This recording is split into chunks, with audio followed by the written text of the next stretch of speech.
put a little hat here so we I can was make like, a oh, little he's bit of busking. change. Yeah, Yeah, where are the coins? Wow, this is cool. Yeah. So this is national park land. So have you It been is. to a national park? Is Central Park a national park? No. Okay, then I've not. Like, Well, approaching it from a distance in the car, I was like, okay, that's cool. But when you stand right in front of it, it's actually much more impressive. It's really beautiful too. I didn't think it would be beautiful. And also, as I mentioned before, it reminds me a bit of like alien spaceship or something. It looks otherworldly, but proud and monumental. Now I'm excited how it looks from up there. Thank you. Oh wow, okay, this is small. It's fine. Yeah. Wow, this is tiny. Oh wow. yeah. So here, you. Wait. I'm being laughed do it at. again.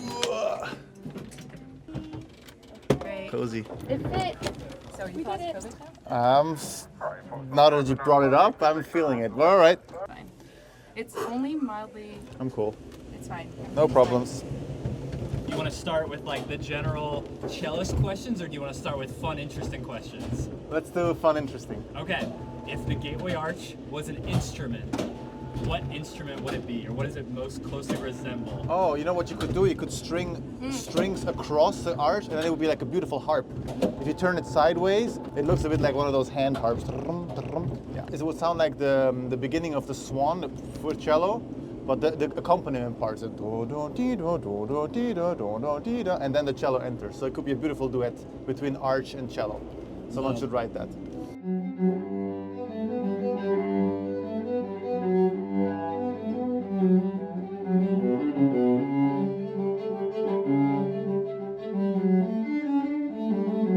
When did you know that music was going to be your thing, was going to be your profession?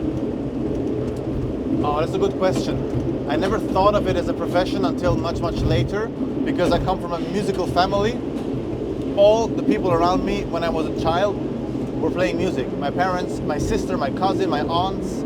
And so picking up an instrument was just a chance for me to participate in the family activity. So it was like, I thought everyone plays an instrument. I only found out later that my neighbors don't play instruments. And I was like, that's so weird. Why don't you guys play instruments? Like, I thought everyone does that. At that point, it was already too late. I was already in love with my instrument and with music. And then it was clear I want to do it every day, and I want to do it for the rest of my life. And only later I found out that it can actually be your profession, and you can actually make a living from it. So then it was obvious choice.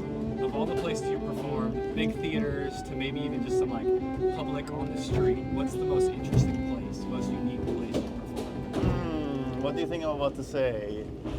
I would say, ask me this again in like 10 minutes, and the answer will probably be on top of the arch in St. Louis. Cars, please continue up and across until everyone is safely clear of the steps. This is the top, right? We made it. Wow.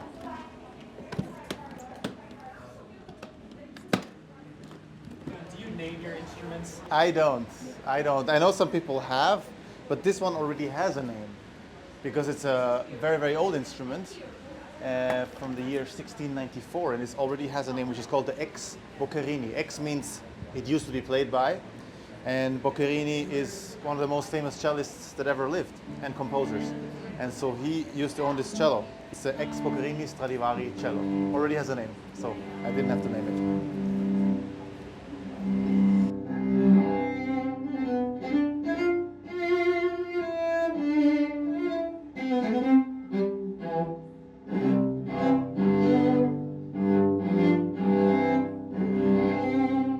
It's not just the sound; it's also the altitude. The cello can tell. It's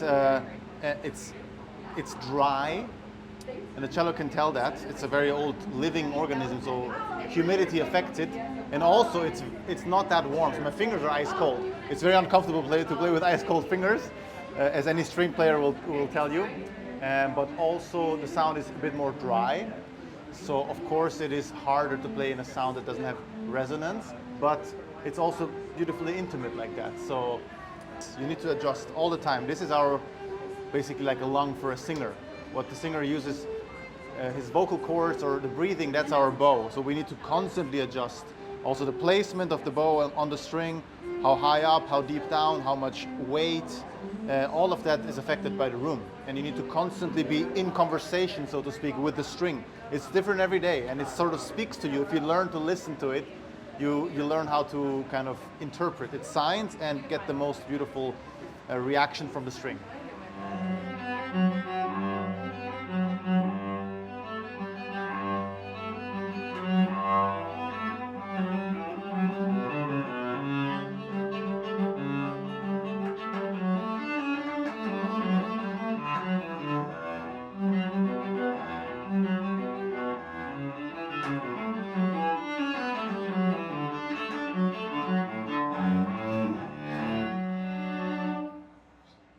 That was a short version.